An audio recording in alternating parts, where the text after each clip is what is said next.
Ok, pessoal, voltando aqui, vamos continuar essa entrevista hoje com Ednilson Sacramento, um bate-papo. Eu costumo dizer a entrevista, mas o legal é isso, que acaba parecendo um bate-papo e eu acho que fica mais prazeroso e informa até mais.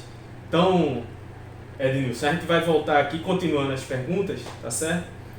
Tem um outro questionamento aqui, que é o seguinte: algum tipo de orientação específica para o deficiente visual em relação à prevenção à Covid-19?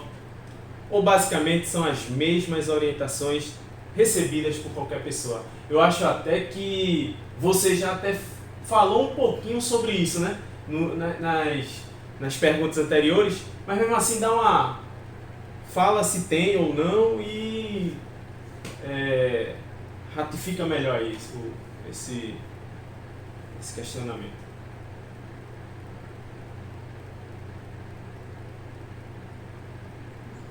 Na verdade, os cuidados que se deve ter com relação à prevenção ao Covid-19 devem ser os mesmos que as pessoas ditas normais têm. A única diferença, Edvaldo, é que para uma pessoa cega é preciso que a informação seja passada de maneira acessível. O que eu quero dizer com isso?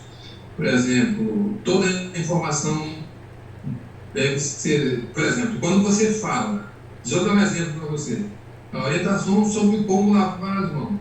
É claro que, a princípio, todas as pessoas sabem lavar as mãos, mas as pessoas que têm uma deficiência visual, por exemplo, alguns detalhes é preciso que eles sejam dados de maneira prática, devam ser passados de maneira, no caso, verbalizada, devem ser falados. Então, todo o distanciamento social, cuidado com a higiene e todos essas preocupações devem ser objetos de preocupação também das pessoas cegas. Mas a chave para tudo isso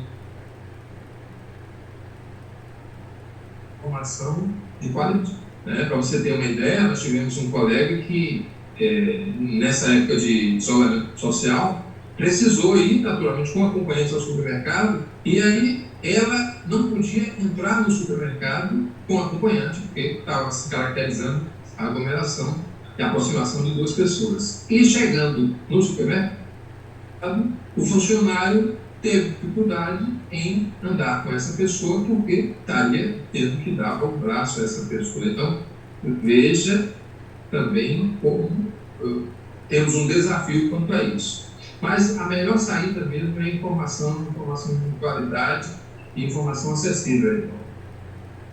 É complicado, né? Porque até baixam-se os decretos, né? Informando, né? Inclusive aqui em Recife, né? Você entra com o seu carro, o estacionamento está limitado, né? A 30%, e as pessoas, às vezes, que não sabem do decreto, tá? Chega lá e tem que descer, né? do seu veículo e entrar só a pessoa que está dirigindo, né? Para entrar no local. E essa situação que você colocou aí, de um exemplo, né, para uma pessoa, né, que tem a deficiência visual, realmente, como é que fica, né, essa situação do decreto e a necessidade do deficiente visual, né? Aí que é preciso ir nas especificidades. Precisamos entender que nós não temos um conjunto de cidadãos e cidadãs igual, né? São pessoas com características diferentes, são pessoas que podem ser pessoas idosas, podem ser pessoas que têm mobilidade reduzida. E eu acho que é esse olhar que precisamos ter. Eu acho que a pandemia vai nos instruir um pouco sobre isso. Olhar de maneira mais ampla sobre o conjunto da população. Vamos sair mais conscientes, né? Se Deus permitir, né? Todos a gente tem uma maior consciência do que realmente, né? Exatamente. Tranquilo, Ednilson. Vamos agora, o momento aqui é perguntas da galera, tá certo? Pessoas que mandam as perguntas, né? Para mim, E a gente vai passar aqui a primeira pergunta, tá certo? Que eu te faço é de Givaldo José. Ele é do bairro da Mostardinha, aqui em Recife. Ele é professor, colega meu. Um abraço aí, Givaldo. E ele pergunta o seguinte: o que é e como lidar com pessoas surda-cegueira? Givaldo, pessoa com surdo-cegueira é aquela que tem surdez e cegueira ao mesmo tempo. Existem pessoas que são acometidas por cegueira e, em algum tempo da vida, ele tem um agravamento da audição. São chamadas pessoas surdo-cegas.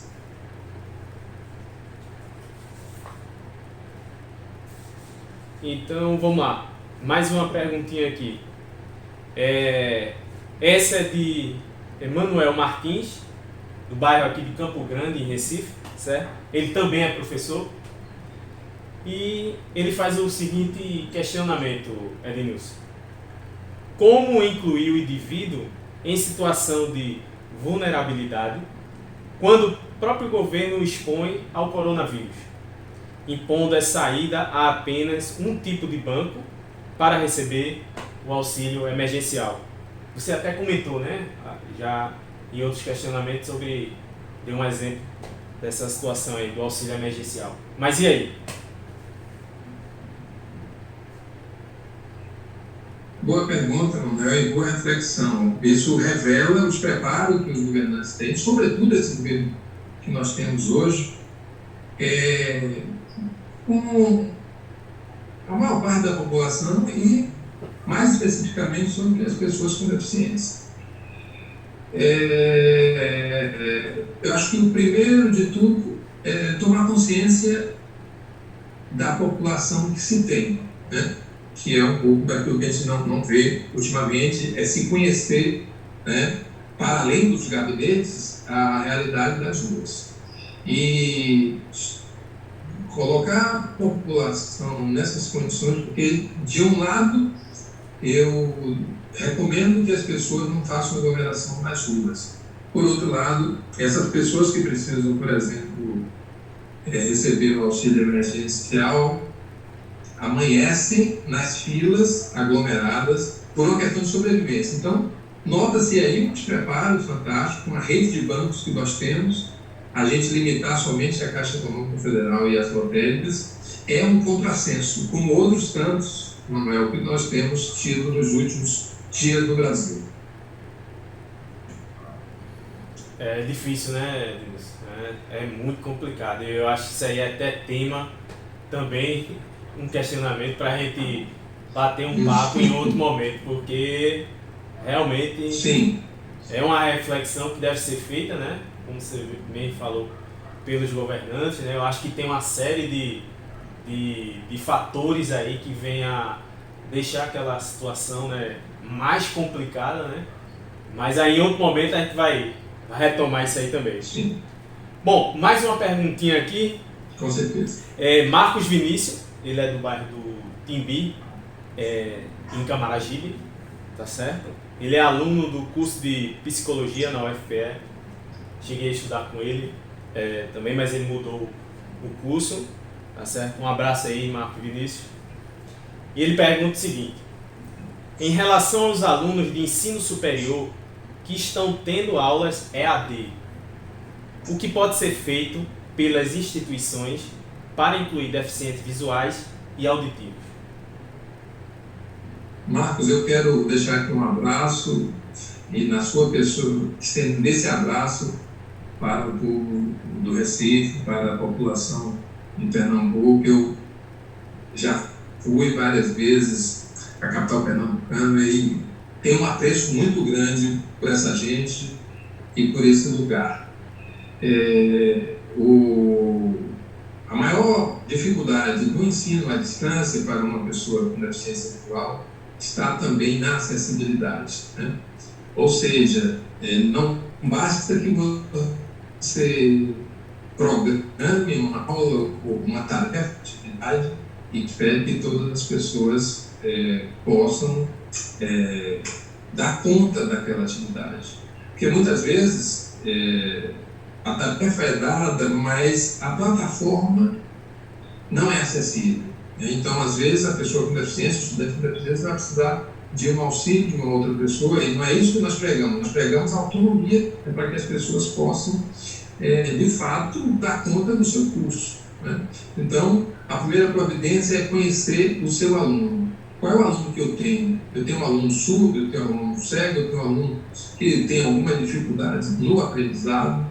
Esse é um ponto. O segundo, é a partir dessa conversa, que não é uma conversa difícil de se fazer, discutir com esse estudante qual forma, de que maneira, se ele vai receber as tarefas por e-mail, se ele pode entrar no site, se ele pode entrar na plataforma que a instituição está oferecendo. Eu acho que o primeiro ponto é a conversa, de volta. Ok. Realmente, eu acho assim, uma humilde opinião, né? Provavelmente deve ter alguma diretriz, alguma regra, né, no regime da instituição, né, para tratar, né, e tornar acessível, né, o curso. Tanto é que ele faz a pergunta especificamente, né, do ensino superior, né, que tem essas Sim. aulas EAD, né. Eu acredito que deva ter também, né, por parte eu acho que até partir da coordenação, né, enfim, da instituição, né, que está ofertando o curso EAD, né? Claro. Inclusive, uma preocupação nossa é que, a maioria das vezes, esses estudantes com deficiência são esquecidos, né? Eles, às vezes, precisam reivindicar o tempo todo. É como se dissesse assim, olha, eu estou aqui, né? O professor vai lá, coloca um PowerPoint na tela e começa a explicar para os alunos e dizendo coisas do tipo, esse que está à direita nasceu em 1823, entendeu? Quem é esse para o aluno que não enxerga? Então é preciso que, por exemplo, quando você estiver explanando, dando uma aula, você use o princípio da redundância. Está sendo lá mostrado, tem a foto de um determinado vulto histórico, mas você deve dizer, esse é fulano de tal, né? Esse que aparece aqui é o professor Edivaldo, responsável por isso, por isso, por isso, por isso. Ou seja, é preciso que a gente descreva para as pessoas cegas o conteúdo que está sendo ministrado. Perfeito. Bom, para encerrar, mais uma perguntinha, tá certo? É de Leide França, ela é da Linha do Tiro, bairro da Linha do Tiro, aqui de Recife, certo? Amiga minha, um abraço aí, Edleide, ela é secretária, tá certo? E ela pergunta o seguinte, quais as maiores dificuldades enfrentadas, né, atualmente na inclusão social em meio à pandemia?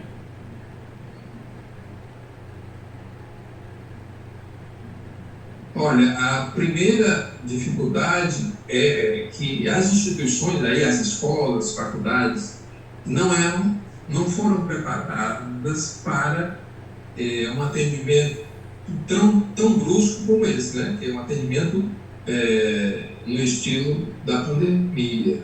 Esse é o primeiro ponto. Segundo, as instituições têm demonstrado dificuldade em entender como passar esses conteúdos para os estudantes. Nós já chegamos a admitir que, sobretudo no fundamental e médio, o ensino à distância não será eficaz para esses estudantes. Por quê? Porque as metodologias utilizadas não contemplam acessibilidade, não contemplam esses alunos, e, dessa forma, se esses alunos com deficiência não são incluídos devidamente em condições normais de temperatura e pressão, digamos assim, em condições de emergência, muito menos. Porque o que acontece então? não estamos preparados para atender a diversidade. Em algum momento você vai dizer assim, poxa, mas tem uma escola que atende melhor, tem outra que tem todo um suporte, mas no geral não. Né? Infelizmente, o que a gente precisa é, a partir dessa pandemia, discutir mais que tipo de educação nós estamos fazendo, como nós estamos construindo esse conhecimento e para quem. Acho que se a gente se debruçar sobre isso, a gente sairá dessa pandemia com mais lições. Porque verdadeiramente, né, Nilson, a gente já tem as dificuldades naturais, né? Eu costumo dizer assim, se o mundo estivesse normal, né? Eu falo até, é uma forma até global, né? E vamos torcer, como a gente já comentou, né? Que quando o mundo voltar ao normal, a gente saia mais fortalecido, né? Dessa situação, porque é uma situação praticamente para todos inédita, né? Porque a última pandemia data de 1918, né? Então é uma situação complicada, né? A gente já tem toda uma problemática e no meio disso tudo vem essa pandemia. Aproveita, Ednilson. Meu diretor aqui já está pedindo para a gente, né, dar uma acelerada. As perguntas da galera encerraram.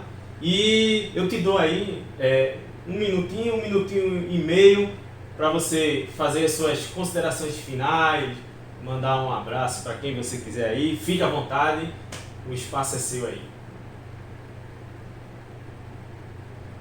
Ok, Paulo, eu quero agradecer pela oportunidade de estar batendo esse papo com você, com os amigos e as amigas da internet e dizer que nós sairemos dessa crise com várias lições. Uma delas é procurar olhar para além do umbigo, né? Ou seja, eu acho que nós estamos tendo muito bons exemplos de solidariedade. Eu acho que a gente precisa tomar esse banho de solidariedade e aposte no ser humano. Não tenha pena ou compaixão da pessoa com deficiência.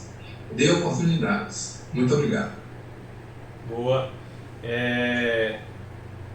Ok, Ednilson, olha, foi um prazer e uma honra, né, te receber aqui no meu canal pra gente. Como eu digo, o nome do programa é Entrevistando Amigo, né? O nome do canal é Entrevistando Amigo, mas eu considero assim, tipo um bate-papo mesmo, que para não ficar aquela coisa engessada e as ideias fluírem melhor e passar um maior esclarecimento, né, para quem está do outro lado ali nos assistindo. Foi realmente bastante prazeroso. Eu te peço para ficar aqui comigo um pouquinho, eu vou encerrar aqui, tá certo? Eu costumo encerrar sempre com um dizerzinho, tá? E é isso aí, pessoal. A gente está encerrando mais uma entrevista, né? Bastante esclarecedora aí sobre esse tema agregado, né? Agora a gente falando a inclusão em meio a essa pandemia que a gente está passando. E é o seguinte, saiba sempre se adaptar ao jeito das pessoas as quais estão ao seu redor. E você será feliz ao lado delas. Tá certo, pessoal? Um cheiro para todos vocês e até a próxima entrevista, se Deus permitir. Até mais.